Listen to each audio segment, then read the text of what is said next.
오늘의 일상에서 한 걸음 더 힘차게, 오늘의 일상에서 한 걸음 더 힘차게라는 제목으로 함께 말씀 나누도록 하겠습니다.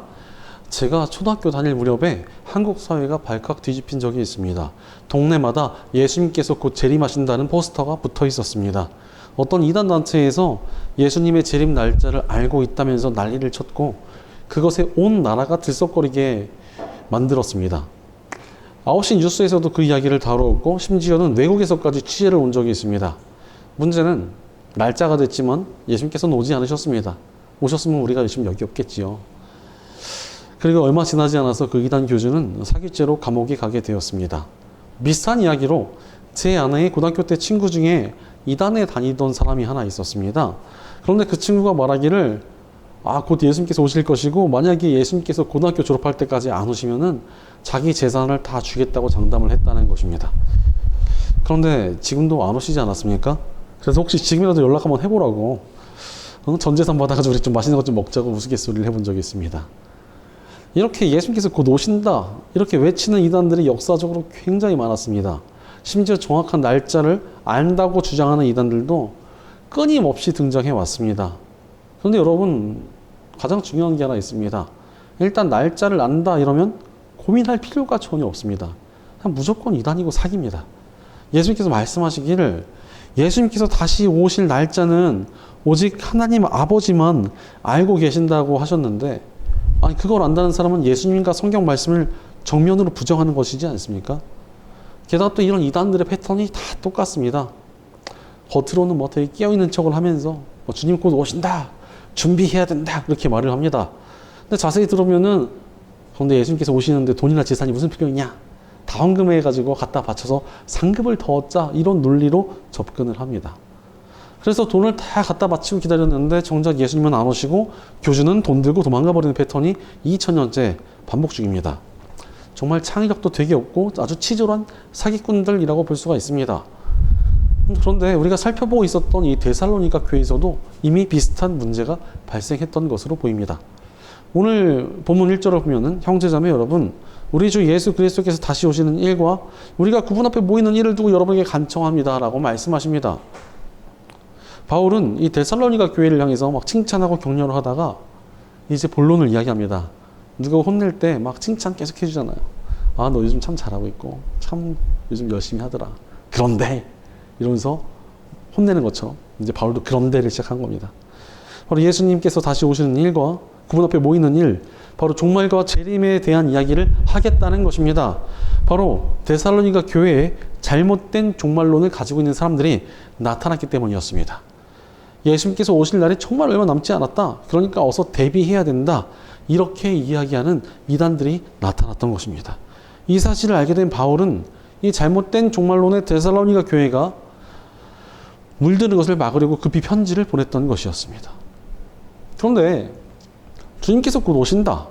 이 말이 그렇게 나빠 보이지가 않습니다. 주님이 오시긴 하냐? 안 오시는 거 아니냐?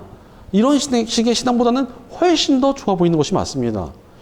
당연히 주님께서는 언제 오실지 모르시고 또 곧 오실 수 있으시니까 긴장하고 살아야 된다. 언제든 대비하는 살아있는 신앙을 가져야 된다. 이런 식의 접근은 오히려 굉장히 훌륭한 것이라고 할 수 있습니다. 그런데 무엇이 문제입니까? 주님께서 곧 오실 것이니까 지금의 현실에 집중하지 말자라는 메시지가 문제가 되는 것입니다. 주님의 재림을 대비하느라 오늘의 일상을 포기하라 이렇게 하면은 그것은 결코 성경적이며 기독교적인 메시지가 아니라는 것입니다. 그런데 주님의 다시 오심을 기다리라는 것이 대충 살라라는 말이 될 때가 정말 많습니다. 거기서부터 문제가 시작이 되는 것입니다.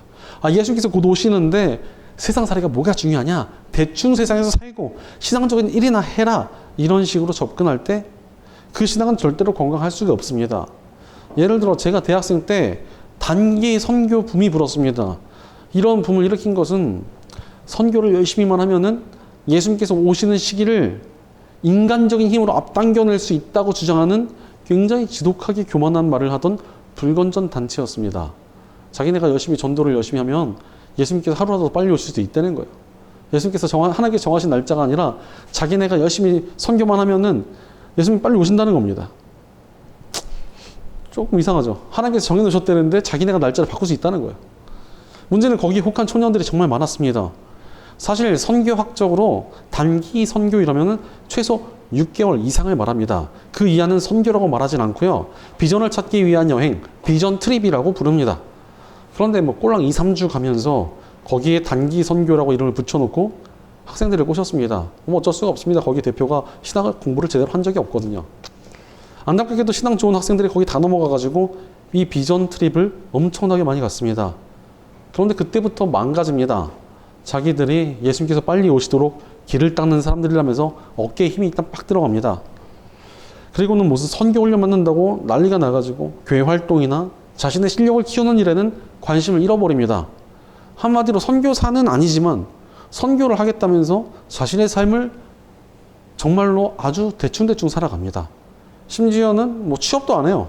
취업해서도 선교해야 된다면서 2, 3주씩 휴가 달라고 그러니까 회사에서 그럼 나가 이러면서 회사 잘립니다. 그래서 대충 하다가 직장에서 어려움을 겪는 사람들 수도 없이 많이 봤습니다. 자신이 가지고 있는 가능성과 능력은 이만큼 있는데 그것에 반의 반도 못 쓰고 살아가는 사람들 정말 많이 봤습니다. 더 슬픈 사실은 그렇게 갔다 와도 진짜로 선교사가 된 사람이 거의 없습니다. 굉장히 안타까운 일 아닙니까?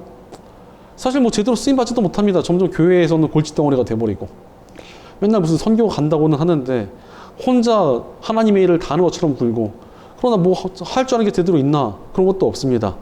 맨날 교회 사람들한테 가가지고 자기 선교 가니까 지원금 좀 달라고 돈 좀 달라고 구걸하고 다닙니다. 이게 무슨 하나님의 사람입니까? 사실 선교를 하고 싶고 하나님의 일을 제대로 하고 싶으면은 이상한 데 쫓아다닐 게 아니라 오늘의 일상에서 나의 실력을 제대로 키워야 됩니다. 실제로 대학생 비전 트립을 처음으로 실시했던 좀 건전한 선교 단체가 있었습니다. 걔네들은 굉장히 탁월하게 선교 사역을 했습니다.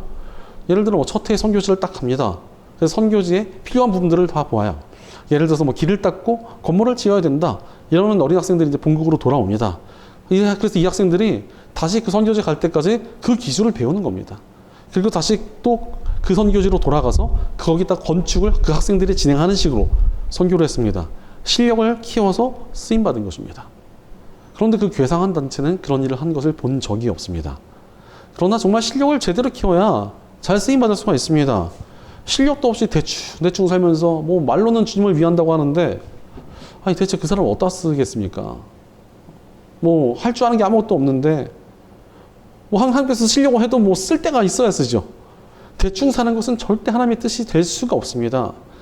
오히려 오늘 나의 일상을 잘 살아가는 것이 하나님께서 기뻐하시는 믿음입니다. 그렇게 하루하루의 일상을 잘 쌓아놓은 사람에게 실력이 쌓이기 때문입니다. 갑자기 몰아치듯 해봐야 실력은 잘 늘지가 않습니다. 게다가 또 치열하게 살지 않은 사람들이 항상 이상한 데 빠지는 경우가 많은 것 같습니다. 바로 주님께서 곧 오시니까 대충 살라 이런 함정에 굉장히 쉽게 빠집니다. 그런 의미에서 요즘 젊은 청년들 사이에서 허무주의적 마라나타 신앙이 유행하는 것 같습니다. 마라나타 주님 오시옵소서 이런 뜻인데 세상이 어렵고 힘드니까 주님 어서 오시옵소서 이러고 있는 것입니다. 아 주님을 너무나 사랑해가지고 그분을 얼른 보고 싶으니까 정말 정의에 너무 목마르니까 그분이 오셨으면 좋겠다 이런 것이 아닙니다. 힘들고 또 그 안에서 열심히 살기는 싫으니까 에라 모르겠다 주님이 오셨으면 좋겠다 이런 식으로 접근하고 있는 것입니다. 한마디로 힘드니까 세상에 종말이나 왔으면 좋겠다 이러고 있는데 이거 뭐 거의 저주 아닙니까? 그러니까 세상을 향해서 저주하고 있는 거 아니에요? 사명이 있는 사람이 이런 말을 하는 것이 맞습니까?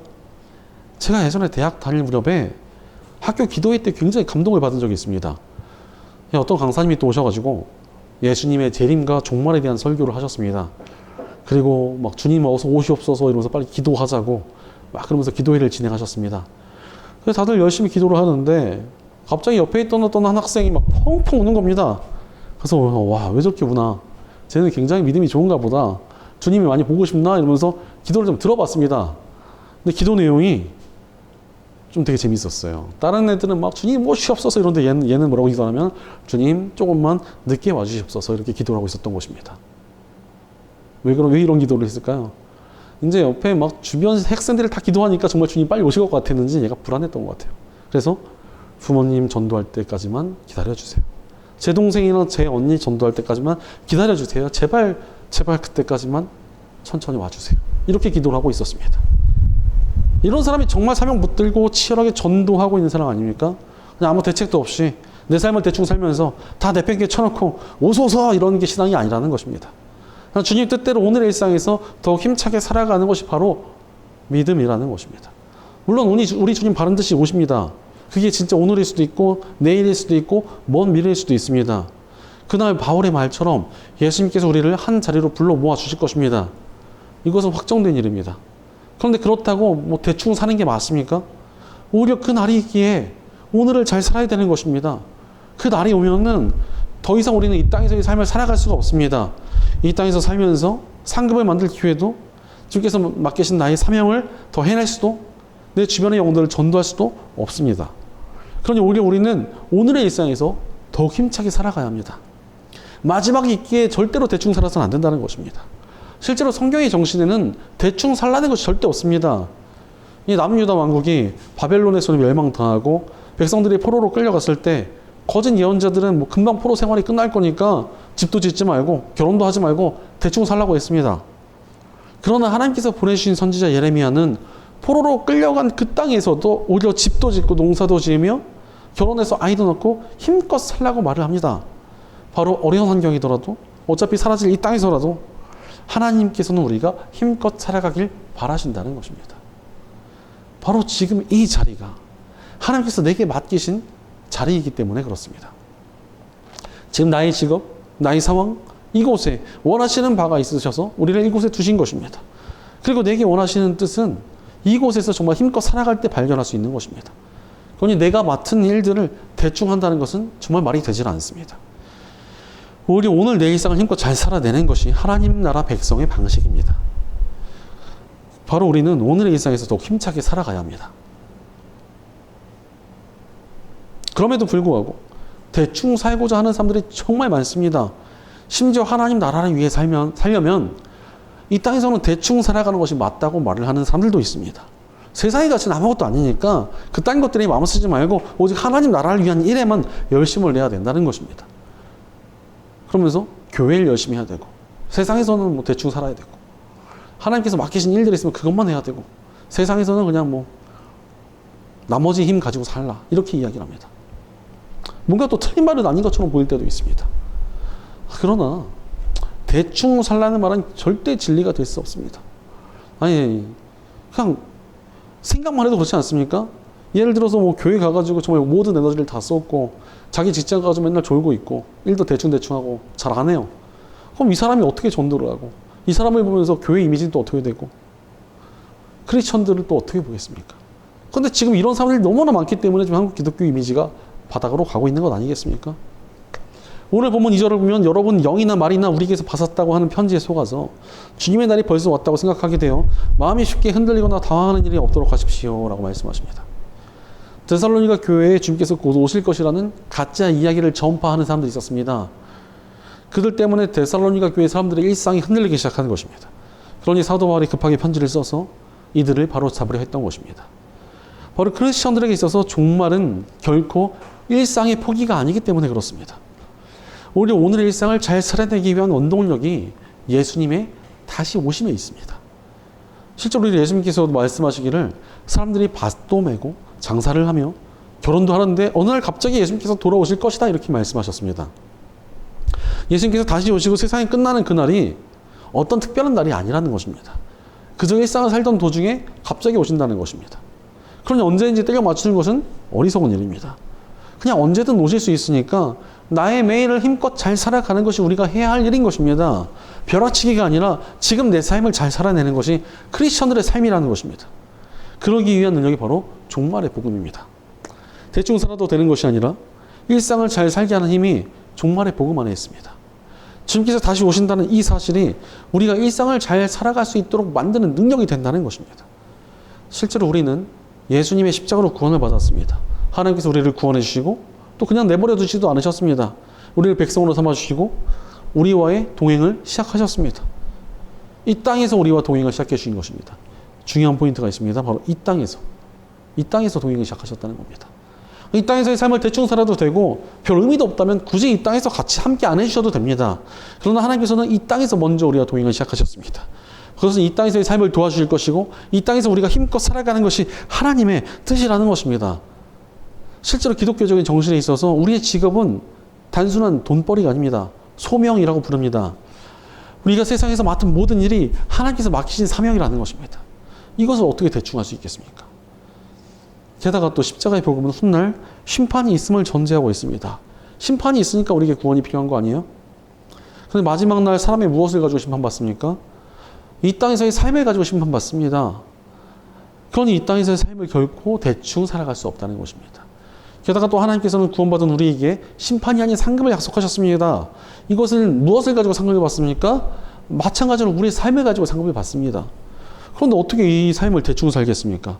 우리는 이 땅에서 우리와 함께 하시는 하나님을 의지하며 오늘의 일상에서 더욱 힘차게 살아가야 합니다. 우리는 오늘의 삶을 정말 소중히 여기며 제대로 살아가야 된다는 것입니다. 실제로 신앙이 대충 사는 것과 연결이 되면 광신이 됩니다. 지금 한국 기독교의 가장 큰 문제 중에 하나는 광신적인 신앙을 너무나 많이 만들어냈다는 것입니다. 신앙이 좋아진다고 그러면 다 자신의 직업도 가정도 내팽개치고 교회에만 가 있습니다. 그러나 하나님께서 바라시는 신앙은 그런 게 아니라는 것입니다. 직장에서도 정말 열심히 살아야 되고 가정도 정말 열심히 꾸려야 됩니다. 건전한 신앙은 하나님께서 주신 오늘의 일상에 힘껏 한 걸음을 내딛고 살아가는 모습입니다. 그것도 그냥 힘만 내는 것이 아니라 다가올 하나님 나라를 나의 능력으로 삼고 하나님 나라를 기대하며 힘차게 나아가는 것이 우리의 신앙인 것입니다. 그때 종말이 오히려 우리의 능력이 됩니다. 마지막 때가 일상과 동떨어진 것이 아닌 나의 능력으로 나타날 것입니다. 하나님께서 하나님 나라에 소망을 주신 이유는 대충 살라고 주신 것이 아니라 오늘의 일상을 잘 살라고 주신 것이기 때문입니다. 그러니 우리는 하나님 나라, 하나님께서 주시는 능력에 의지하며 다가올 하나님 나라를 나의 능력으로 삼고 오늘의 일상에서 더욱 힘차게 살아가야 합니다. 그렇다면 마지막 때가 우리에게 구체적으로 어떠한 능력을 줍니까? 첫째로 마지막 때는 우리를 소망으로 살게 합니다. 세상에서 사람을 가장 힘 빠지게 만드는 게 뭔 줄 아십니까? 나의 노력이나 열정이 아무런 의미가 없다고 느껴질 때입니다. 그래서 군대에서 젊은 청년들이 힘들어하는 것입니다. 나라를 지키러 왔는데 아니 쓸데없는 일을 정말 너무 많이 시킵니다.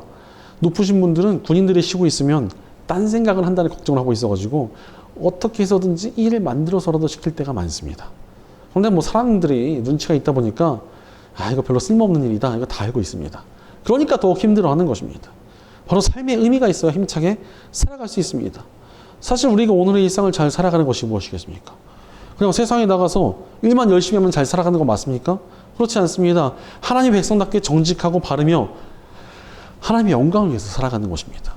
그러면서도 내게 맡겨진 일에 최선을 다하는 것입니다. 직장을 다니면 그 직장이 잘 되게 하기 위해 애써야 되고 사업을 하면 그 사업을 번창시키기 위해서 헌신해야 합니다. 요즘은 직장 다니면서 너무 열심히 하면 사장 배만 불려주는 것이고 무의미한 일이다. 시급만큼만 일해야 된다. 이런 사람들이 굉장히 많다고 합니다. 크리스천들이 이런 마음 가지면 안 됩니다. 아니 남을 잘 되게 해주는 것이 오히려 예수님의 정신과 닮아 있는데 그것이 싫다는 것은 좀 이상한 사람 아닙니까? 우리는 내게 맡겨진 자리를 정말 소명으로 여기며 열심히 살아가야 합니다. 그런데 문제가 뭐예요? 그렇게 살기가 어렵다는 것입니다. 하나님의 백성답게 살면서 열심히까지 살려고 하니까 되게 어렵습니다. 쉽지 않습니다. 그러나 그 삶에 반드시 의미가 있습니다. 하나님 나라가 다가오고 마지막 때가 오기에 의미가 있다는 것입니다. 하나님 나라가 어떤 곳입니까? 하나님께서 우리와 영원히 함께 사실 곳이며 우리에게 영원한 생각을 주시는 곳입니다. 그러니 지금의 삶에 의미가 있다는 것입니다. 지금의 삶을 잘 살아내면 반드시 칭찬과 상급이 있습니다. 뭐 아주 너무너무 마음에 드시면 하나님께서는 뭐 아예 넘치는 복을 이 땅에서 주실 때도 많습니다. 이 땅에서의 삶에 반드시 의미가 있다는 것입니다. 게다가 하나님 나라에서 받을 상급과 칭찬은 그 어떤 것과 비교할 수 없는 엄청난 가치가 있습니다. 영원하며 변치 않는 이 차원이 다른 상이기 때문에 그렇습니다. 이런 상급이라는 소망이 우리로 하여금 힘껏 살아갈 힘을 줍니다. 예전에 제가 가르치던 학생 하나 있었는데 이 친구가 공부를 되게 못했습니다. 대학 갈 때도 성적이 영 별로여가지고 부모님이 아주 강수를 줬습니다. 성적을 아주 많이 올리면 이 학생이 몇 년 동안 간절히 원하던 고양이를 사주겠다 이렇게 건 것입니다. 그러자 얘가 얼마나 소망을 품고 공부를 했는지 전교권으로 등수를 올려놓고 원하던 대학에 진학하게 되었습니다. 그래서 고양이를 2마리나 맞았어요. 보상이 있으니까 자신의 가능성을 뛰어넘는 엄청난 일을 해낸 것입니다. 우리도 마찬가지입니다. 우리 삶에는 하나님 나라의 상급이라는 보상이 있습니다. 이것은 이 세상의 어떤 보화나 재물과도 비교할 수 없는 엄청난 보상입니다. 이런 엄청난 소망이 있는데 어떻게 이 땅에서 대충 살아갈 수 있습니까? 우리는 소망을 품고 오늘의 일상에서 더 힘차게 살아가야 합니다. 하나님께 주시는 소망의 능력으로 오늘의 삶 속에서 일상을 더욱 능력 있게 살아가며 쓰임받는 저와 여러분 되시기를 간절히 축원합니다. 둘째로 마지막 때는 우리를 세상에 매이지 않게 만듭니다. 세상에서 살아갈 때 제일 힘든 게 뭔 줄 아십니까? 세상에 매여 있는 것입니다. 세상에 휘둘리면서 살아가면 인생이 너무나도 어렵습니다. 세상의 가치를 못 얻으면 슬프고 잘 안 되면 너무나도 힘듭니다. 그래서 더더욱 세상살이에 지쳐버립니다. 사실 허무주의적 마라나타에 빠진 이유도 그런 사람들 보면 대부분 다 세상을 굉장히 사랑하는 사람들에 빠집니다.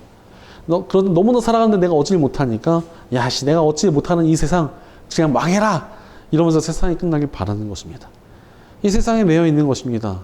이런 모습은 정말 세상의 노예가 되어 있는 것과 같습니다. 그런데 여러분 노예 생활이 쉽습니까? 아주 힘듭니다. 그러니 건드려 넘어오면서 노예제도가 사라지니까 노예들이 막 주인 찾아가서 두들겨 패고 모욕을 준 일이 굉장히 많았다고 합니다. 너무나 고된 시간을 보냈으니까 험하게 군 것입니다. 세상의 노예로 살아갔다고도 마찬가지입니다. 괴롭고 힘이 들 수밖에 없어요. 그러면서도 의욕도 잘 생기지 않습니다.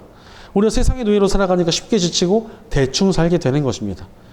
하지만 하나님 나라를 바라며 그 능력으로 살아가는 사람은 어떻습니까? 열심히 살아가게 됩니다. 그러나 매이진 않습니다. 여기가 나의 전부가 아니니까 돌아갈 곳이 있으니까 세상의 굴레에 완전히 묶이진 않는 것입니다. 그러니 오히려 담대하고 오히려 더 집중하면서 쏟아부을 수가 있습니다. 예전에 제가 복싱장 다닐 때 저랑 같이 운동하시던 분이 계셨습니다. 그런데 그 중에 이제 프로 선수가 있었습니다. 프로로 나가서 복싱 선수를 하던 분이었어요. 그런데 이분은 나중에 좀 복싱을 시작하셔가지고 나이가 거의 40이 넘어서 데뷔를 하신 겁니다. 굉장히 늦은 나이에 데뷔한 겁니다. 다른 사람들 은퇴할 때 데뷔를 했어요. 안타깝게도 너무나 늦은 나이에 데뷔를 했으니까 한 번도 승리를 못했습니다. 그런데도 이번 여전히 열심히 운동했고 승리를 못해도 여전히 열심히 운동을 즐기셨습니다. 내 목표는 1승이다 이러면서 그냥 맨날 가가지고 지면서도 또 싸우고 지면서도 싸우고 이렇게 하셨습니다. 그럴 수 있었던 이유가 뭐였겠습니까? 이분이 만약 진짜 딱 오직 프로 선수 하나 그게 자기의 정체성이다 이랬으면은 버티지 못했을 것입니다. 어떻게 살아요? 맨날 지는데. 근데 이분이 그럴 수 있었던 이유는 이분이 본업이 따로 있었고 거기서 이미 굉장한 성과를 내던 분이었습니다. 그러니 뭐 굳이 이기고 못 이기기보다 열심히 즐겼던 것 같습니다. 운동에 목숨 건 사람은 연패를 당하면 좌절하고 낭망했을 텐데 본업이 있으니까 거의 매이지 않는 것입니다. 우리 크리스천들의 태도에 이런 부분이 있어야 됩니다. 최선을 다해야 됩니다. 하지만 이 땅에서 뭘 못 얻고 이루지 못해도 거기에 너무 휘둘리면 안 된다는 것입니다. 우리에겐 하나님 나라가 있기 때문입니다. 우리 이 세상의 끝이 있고 하나님 나라가 있으니 매이지 않을 수 있는 것입니다. 그리고 그렇게 매이지 않는 자유함이 오히려 우리에게 날개를 달아줍니다. 매이지 않으니까 능력 있게 날아오를 수 있는 것입니다. 자유한 마음으로 사명을 다해 자신의 삶을 살아가는 사람에게 얼마나 능력이 있습니까? 그러니 우리는 자유한 마음을 가지고 오늘의 일상에서 더욱 힘차게 살아가야 합니다. 하나님께서 주시는 자유함의 능력으로 오늘의 삶 속에서 일상을 더욱 능력 있게 살아가며 쓰임받는 저와 여러분 되시기를 간절히 축원합니다. 셋째로 마지막 때는 우리에게 확실한 삶의 목표를 줍니다. 어떤 일을 할 때 가장 중요한 게 무엇입니까? 목표를 확실히 하는 것입니다. 목표가 없으면 우왕좌왕하다가 될 것도 안 됩니다. 게다가 쉽게 늘어지고 지치게 됩니다. 목표가 없을 때 그것이 우리를 연약하게 만든다는 것입니다. 그런데 목표가 있으면 능력이 생깁니다. 제가 처음 성경 읽을 때 하루에 얼마나 읽을지에 대해서 정해놓지 않고 그냥 읽었습니다. 그랬더니 1년에 1독도 하기가 쉽지가 않았습니다.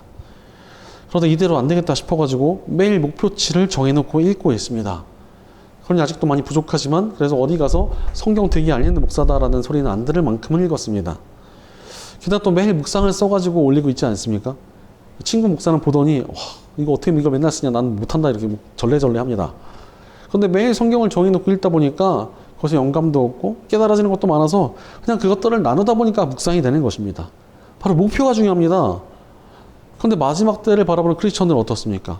하나님 나라라는 명확하고 뚜렷한 목표가 있습니다. 게다가 오늘 말씀에서 바울은 주님이 우리를 불러 모으신다고 이야기합니다.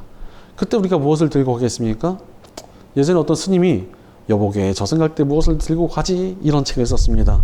아무것도 못 들고 가니까 세상에 매이지 말라 이런 이야기였습니다. 뭐 나름 좋은 얘기인데 우리 크리스천들은 나중에 천국 갈 때 무엇을 들고 가는지를 아는 사람들 아닙니까? 우리가 무엇을 들고 갑니까? 하나님 앞에 우리 삶을 들고 가지 않습니까? 그러니 그냥 못 삽니다. 하나님께 칭찬받고 상금받을 만한 삶을 살기 위한 목표를 가지게 됩니다. 그 목표를 위해 살아갈 때 우리가 힘껏 열매 맺는 삶을 살 수 있지 않겠습니까? 바로 하나님 나라라는 목표가 우리를 더욱 능력 있게 살아가도록 만들어줍니다. 바로 우리는 하나님 나라라는 뚜렷한 목표를 가지고 오늘의 일상에서 더욱 힘차게 살아가야 합니다. 하나님께서 주신 하나님 나라라는 뚜렷한 목표를 가지고 오늘의 삶 속에서 일상을 더욱 능력 있게 살아가며 쓰임받는 저와 여러분 되시기를 간절히 축원합니다. 사랑하는 여러분, 바른 종말론을 가지고 살아오고 계십니까? 우리는 마지막 때에 대한 바른 기대감을 가지고 있어야 됩니다. 그리고 그 기대를 가지고 오늘의 일상을 더욱 힘차게 살아가야 합니다. 바로 하나님 나라의 소망을 품고 오늘의 일상을 잘 살아가야 된다는 것입니다. 내일 세상이 멸망하더라도 나는 한 그루의 사과나무를 심겠다라는 말이 있지 않습니까? 이 말은 철학자 스피노자가 했다고 알려져 있지만 실제로는 종교개혁자인 마르틴 루터가 남긴 말입니다. 바로 마지막 때를 바라보되 오늘의 일상을 힘껏 살아가겠다는 뜻이지 않습니까? 이것이 온전한 신앙을 세워가는 길입니다. 우리는 주님의 오심을 기대하며 오늘의 일상을 더욱 힘차게 살아가야 합니다. 그때 우리가 종말의 기쁜 소식으로 인한 능력을 누리게 될 것입니다. 그러니 늘 소망을 품고 능력 있게 살아갈 사람이 누구입니까? 주님의 다시 오심을 기다리는 저와 여러분입니다. 세상에 매이지 않으며 자유하고 담대하게 살아갈 사람은 누구입니까? 하나님 나라를 바라보며 오늘의 삶을 살아가는 저와 여러분입니다. 바른 목표를 가지고 흔들림 없이 능력 있는 삶을 살아갈 사람이 누구입니까? 하나님 나라를 바라보며 그 나라를 위해 나의 일상을 잘 가꾸어가는 저와 여러분입니다. 하나님께 쓰임받으며 영혼을 구하고 세상을 구하며 승리할 사람이 누구입니까? 주님의 오심을 바라며 오늘의 일상을 힘껏 살아내는 저와 여러분입니다. 하나님 나라를 기대하고 바라보며 다가올 하나님 나라의 능력으로 오늘의 삶 속에서 일상을 더욱 능력 있게 살아가며 쓰임받는 저와 여러분 되시기를 주의 이름으로 간절히 축원합니다. 기도하겠습니다. 언제나 이 땅에서 우리와 함께 하시며 힘주신 하나님 감사합니다. 주님께서 우리에게 이 땅 가운데 사명을 주시고 힘을 주시는데도 우리가 우리 인생을 대충 살며 방치하진 않았는지 우리 삶을 돌이켜봅니다. 세상이 끝날 날만 바라보며 대충 사는 어리석음에서 우리가 벗어나기 원합니다. 우리가 주님 안에서 힘껏 살아가기 원합니다. 주님께서 다시 오신다는 소망을 가슴에 품고 그 소망으로 힘을 얻어 살아가는 우리가 되게 하옵소서. 주님께서 다시 오심을 소망으로 삼고 세상에 매이지 않으며 뚜렷한 목표를 가지고 살아가게 하여 주시옵소서. 마지막 때를 늘 예비하는 지혜로움이 우리에게 있기 원합니다. 우리 공동체 가운데도 함께 계셔서 우리 함께 주님을 기다리며 이 땅 가운데 힘껏 살아가도록 서로를 위로하며 주님이 다시 오실 길을 함께 예비하는 선한 공동체가 되게 하옵소서. 언제나 우리와 동행하시며 이 땅을 구하러 오실 우리 주 예수 그리스도의 이름으로 기도드립니다. 아멘.